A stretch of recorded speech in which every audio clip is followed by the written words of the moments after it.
Iginiit ng International Criminal Court na mahalagang hakbang ang pag-aresto kay dating Pangulong Rodrigo Duterte para sa pagbibigay ng hustisya sa mga biktima ng seryosong krimen na nasa ilalim ng kanilang jurisdiksyon. Sa panig naman ng DOJ, iginiit ito na nasunod ang due process at nirespeto din ang karapatang pantao ng dating Pangulo. Si Luisa Erispe sa sentro ng balita. Nanindigan ng Department of Justice na legal ang pag-aresto kay dating Pangulong Rodrigo Duterte alinsunod sa arrest warrant ng International Criminal Court na ipinarating sa Pilipinas ng International Police Crime Organization o Interpol. Sa inilabas na pahayag ni Assistant Secretary Nico Clavano, tagapagsalita ng DOJ, batas man ng Pilipinas o international law, walang mali sa ginawang pag-aresto kay Duterte. Giit pa ng DOJ, nagkaroon ng due process at hindi rin napabayaan ang karapatang pantao ng dating presidente sa ginawang pag-aresto sa kanya. Katunayan, naging mapayapa pa nga niya ang pag-aresto kay Duterte at naging profesional. At sa ginawa namang pagdala ng Pilipinas kay Duterte sa The Hague, sabi dito ng DOJ, alinsunod din ito sa batas mismo ng Pilipinas. Sinang-ayunan rin ng isang international law expert ang mga hakbang ng Pilipinas sa pag-aresto kay Duterte.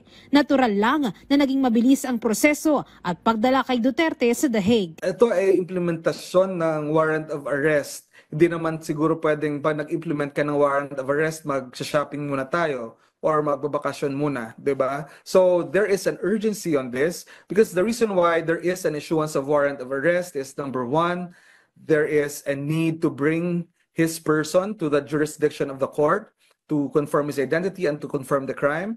Sa mga kumo-question naman, bakit anya hindi man lang nabigyan ng pagkakataon si Duterte na lumapit sa mga korte sa Pilipinas? Sana wag itong isisi sa pamahalaan. Matagal na rin naman anya kasing lumalabas sa mga dokumentong hawak ng ICC na sa Pilipinas hindi talaga umaakyat sa korte ang mga kasong may kinalaman sa extrajudicial killings noong dating administrasyon. If they were not able to exhaust the remedies based on their lack of exercise or failure to exercise and failure to demand such during that time, so there can never be a time where we have to shift the burden and blame to the international court that is just, or even to the president of the Philippines, who is just doing also its prerogative or his prerogative as the president of the Republic of the Philippines.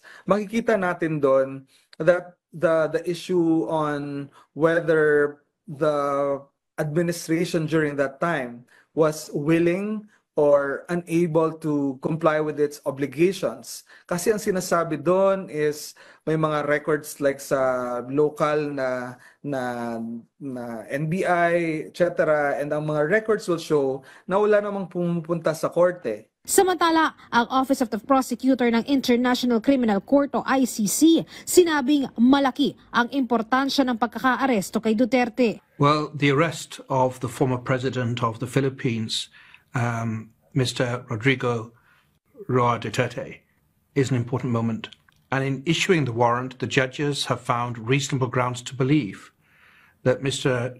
Duterte has committed the crime of murder as the founder, as the head of the so-called Davao death squad, as the mayor of Davao City, and then later as the president of the Philippines. Giit din nila, patunay ito, may pangil pa rin ang international law at hustisya kapag nagtulungan ng iba't ibang bansa. And the fact that it's been executed is important to victims. It means a lot, I think, to victims. That's the feedback we've already received.